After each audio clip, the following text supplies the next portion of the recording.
ဝန်းလာတဲ့ခြံဝင်းအစ်စ်ကြီးထဲမှာလမ်းလျှောက်ရင်းစိတ်ထဲကနေကျေနပ်နေမိတယ်ဟုတ်ပြီအခုဆိုရင်ငါလည်းမြို့တော်မှာအိုးအိမ်အတီးတကြားနဲ့လူရဝင်ပြီပေါ့မမျော်လင့်ပဲအဲ့ဒီအချိန်မှာဘဲကနေထွက်လာမှန်းမသိတဲ့ခွေးအိုကြီးတစ်ကောင်ကကျွန်တော်ကိုလှမ်းပြီးတဝုံဝုံနဲ့ဟောင်ပါတော့တယ်ကျွန်တော်ကလည်းနှင်ထုတ်တဲ့အနေနဲ့ခြေထောက်နဲ့အသာလေးလန့်ကန်လိုက်ရင်စကားလဲဆူလိုက်တယ်တိုင်းပြည်ရဲ့အဆောင်ရှောက်နှစ်သားရဲကြီးဖြစ်တဲ့ဖန်ထန်းကတော့မြေပြင်ပေါ်မှာနှစ်ပတ်ခွဲလောက်လိမ့်သွားပြီးမှမျက်လုံးဝိုင်းသားနဲ့ကြောင်အန်းသွားခဲ့ရပြီသူဟာမြင့်မြတ်လာတဲ့နတ်ဖျားတစ်ပါးဖြစ်ပါလျက်နဲ့ဒီမျက်မမြင်ကသူ့ကိုတာမန်အိမ်ဆောင်ခွေးလိုဆက်ဆံရဲတဲ့ပေါ့သူဟာစိတ်ထဲမှာပြင်းထန်စွာဒေါသထွက်သွားပြီးမျက်လုံးထဲမှာလူတက်ချင်တဲ့အရှိန်ဝါတွေနဲ့ကိုက်ဆွဲဖို့ပြင်လိုက်ပါတော့တယ်ကျွန်တော်လည်းမတိမတာအနေရရှိတဲ့အငွေ့သက်ကိုခန်းစားလိုက်ရတာမို့ဘာမှမစင်စားပဲလက်ထဲကနတ်သက်ကြွေဓာတ်ကျစင်းရဲ့ဓာတ်အရှိန်ဝါအနှဲငယ်ကိုလွတ်ထုတ်လိုက်တယ်အဲ့ဒီခွေးအိုကြီးဟာချက်ချင်းပဲတကူလုံးကအမွှေးတွေထောင်တက်သွားပြီးမြင့်မြတ်လာတဲ့ဓာတ်အရှိန်ဝါရဲ့ဖိနှိပ်မှုကြောင့်ဝိညာဉ်မှာလွတ်မတက်ထိတ်လန့်သွားခဲ့ရတယ်ဒါနဲ့ပဲသူဟာနေရာမှာတင်အမူအရာကို180ဒီဂရီချက်ချင်းပြောင်းလဲပြီးတစ်စက္ကန့်အတွင်းမှာပဲလိမ္မာတဲ့ခွေးလေးအဖြစ်အသွင်ပြောင်းကအမီးကိုတစ်ဖြက်ဖြက်ခါရမ်းပါတော့တယ်ပြီးတော့ကျွန်တော်ရဲ့ဘောင်းဘီဆောက်ကိုလာပြီးဖပြတဲ့အနေနဲ့ရှာနဲ့လာလျက်သေးတာ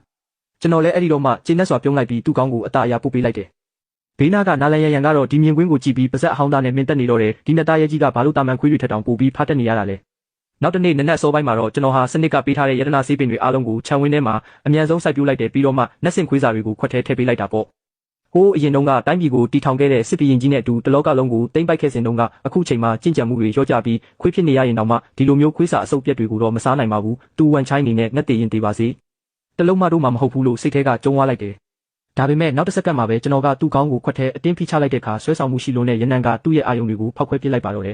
ဒါကဘလို့လို့တာမန်ခွေးစာဖြစ်မှလဲဒါဟာဒဏ္ဍာရီထဲကနှစ်သားရဲတွေရဲ့မူလစွမ်းရည်ကိုအားဖြည့်ပေးနိုင်တဲ့ရွှေထုံးနဲ့လဲရင်တော့မရနိုင်တဲ့နတ်အာဟာရကြီးဖြစ်နေတာပါသူဟာနေရာမှာတင်ကြောင်သွားပြီးချက်ချင်းပဲခေါင်းဆိုင်ကအသေးတန်လွေးပါတော့တယ်အမီးကလည်းပန်းကားလည်းဒီလိုမျိုးတစ်ဖြက်ဖြက်ခါရမ်းနေတာပေါ့အမလေး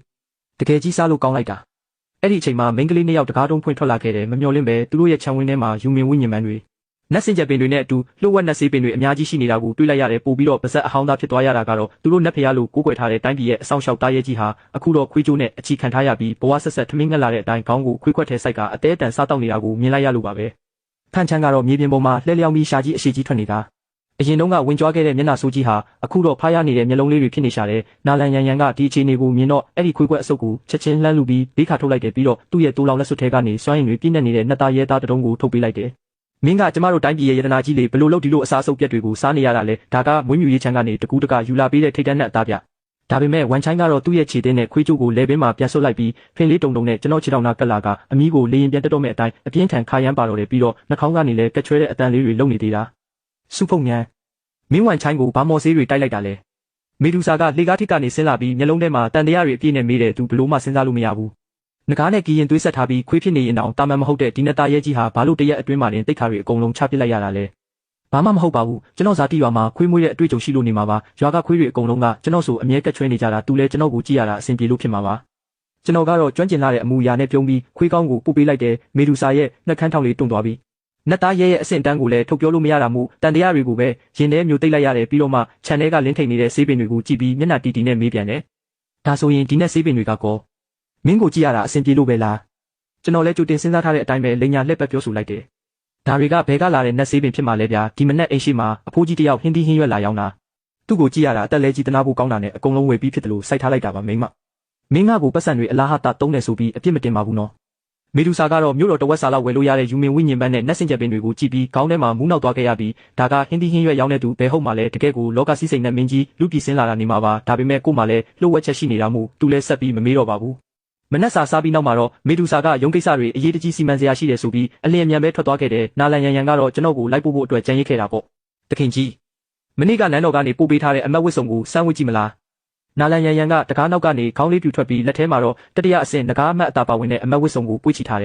်အထက်လူကြီးနဲ့တွေ့မှဆိုတော့တရားဝင်ဖြစ်တာကောင်းတာပေါ့ငါတို့လှုပ်ဝက်ကျင့်ကြံသူတွေအနေနဲ့လူမသိအောင်နေရမှာမှန်ပေမဲ့မျက်နှာပန်းပွင့်ဖို့လည်းလိုအပ်တာပဲလေကျွန်တော်ကခေါင်းညိတ်ပြီးသဘောတူလိုက်တယ်နာလန်ရန်ရန်ကလည်းသူ့ရဲ့အစီခံမလေးဘဝကိုလုံးဝရင်ပါနေတဲ့အတိုင်းကျွန်တော်ရဲ့အဝတ်စားတွေကိုဂယုတစိုက်နဲ့လှမ်းချုပ်ပေးပါတယ်သူကပုံမှန်ဆိုရင်ဓာတ်ကိုကင်ဆွဲထားတဲ့လက်ဖြစ်ပေမဲ့အခုချိန်မှာတော့လက်ကလေးတွေကနူးညံ့နေပြီးလက်ချောင်းလေးတွေကကျွန်တော်ရဲ့ရင်ဘတ်ကိုမတော်တဆထိမိသွားခဲ့တယ်အမြဲတမ်းအေးဆက်လာပါတယ်ဆိုတဲ့ဓာတ်နဲ့သမီးလေးဟာချက်ချင်းပဲမျက်နှာတစ်ခုလုံးညင်ညမ်းသွားပြီးလျှက်စစ်တက်လိုက်ခံရတယ်လို့လက်ကိုနောက်ပြန်ဆုပ်လိုက်ရတယ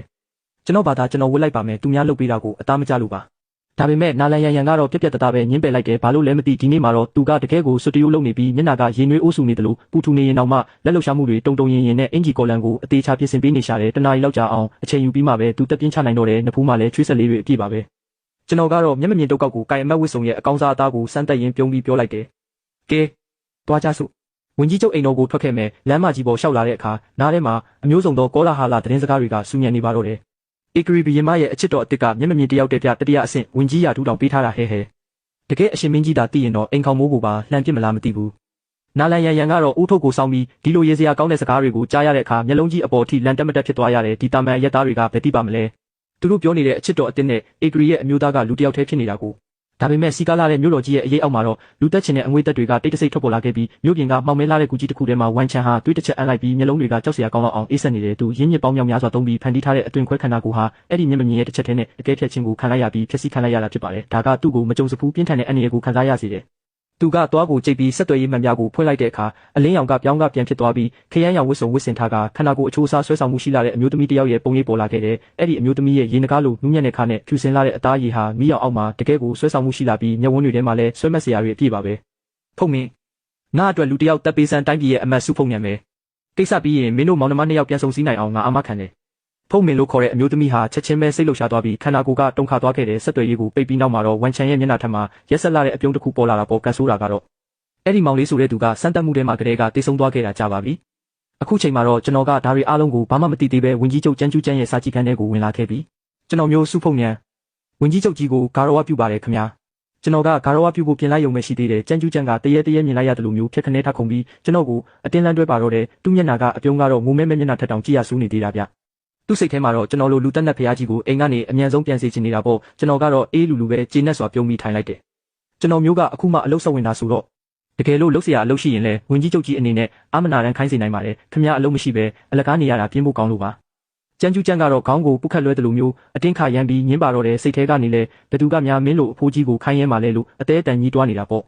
့ကျွန်တော်လဲနှုတ်ဆက်ပြီးပြန်ဖို့ပြင်လိုက်တဲ့အချိန်မှာပဲရုတ်တရက်မွေးပြန်လာတဲ့ရနံ့တစ်ခုကလွင့်ပြန်လာခဲ့တယ်တကယ်ကိုဆွဲဆောင်မှုရှိပြီးအလှကြီးလာနေတဲ့အမျိုးသမီးတစ်ယောက်ကအေးလူလက်လျှောက်ထွက်လာခဲ့တယ်သူ့ရဲ့နူးညံ့လာတဲ့လက်ချောင်းလေးတွေကကျွန်တော်ရဲ့ပကတ်ပေါ်ကိုအตาရတင်လိုက်ပြီးလက်ထိပ်လေးတွေကကျွန်တော်ရင်ဘက်ကိုမတိမတာလာပြီးပို့သက်ကြည့်စေပါတော့တယ်သူ့အတန်ကလည်းအယိုးတွေပါအရေးပြောမတက်နူးညံ့လွန်းလာတာဗ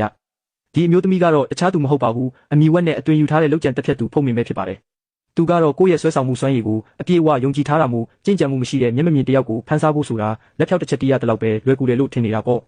့ကျွန်တော်ကတော့မျက်မှောင်ကျုပ်လိုက်ပြီးဘာမှမပြောဘဲနောက်ကိုတလန်းဆုပ်လိုက်တယ်ဒီလိုမျိုးရုတ်တရက်လာပြီးနောက်ဆက်တာကိုရှောင်ရှားခြင်းလို့ပါဒါပေမဲ့ကျွန်တော်ဘယ်လိုပဲရွှေ့အဲ့ဒီနူးညံ့တဲ့လက်ကလေးကကျွန်တော်နောက်ကိုပဲကပ်ပါလာခဲ့တယ်မိပါရစေဦးမင်းကဘာတူလဲဗျာကျမကတော့ရုံးဖွဲ့ကအမှုထမ်းငယ်လေးပါရှင်ဖုံမင်ကမျက်ဝန်းတွေထဲမှာအရေးလည်းမတက်ဆွဲဆောင်မှုအပြည့်နဲ့ပြုံးပြီးပြန်ပြေးတယ်ဘေးနာကကြမ်းကျူးကြမ်းကတော့ဒါကိုကြည့်ပြီးမျက်ခုံးတွေပါလှုပ်ခတ်သွားကစိတ်ထဲကနေလည်းအကြီးအကျယ်လန့်ဖြတ်သွားမိတယ်ဒီမင်းကလေးကတော့တကယ်ကိုတက်တိခဲပဲနေကင်းကြောင်တောင်ကြီးမှာအေကရီဘီယမရဲ့အမျိုးသားကိုလာပြီးမြူဆွဲရဲတယ်ပေါ့တကယ်ကိုအသက်ရှင်ရတာညီးငွေ့နေပြီထင်တယ်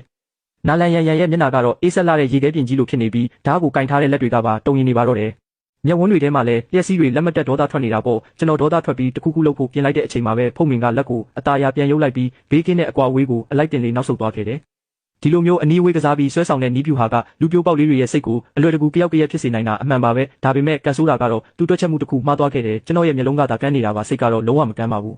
ကျွန်တော်ကတော့ဘာမှမသိတာတဲ့အမူအရာနဲ့နောက်ကိုတလန့်ခွဲလောက်ဆုပ်လိုက်ပြီးစိတ်ထဲမှာတော့တိတိကျကျသုံးသပ်နေမိတယ်အစာပိုင်းမှာလာပြီးရောနှောလုပ်တယ်ပြီးတော့မှတိတ်ခါရှိတဲ့ပုံစံဖမ်းပြီးနောက်ဆုတ်ပြတယ်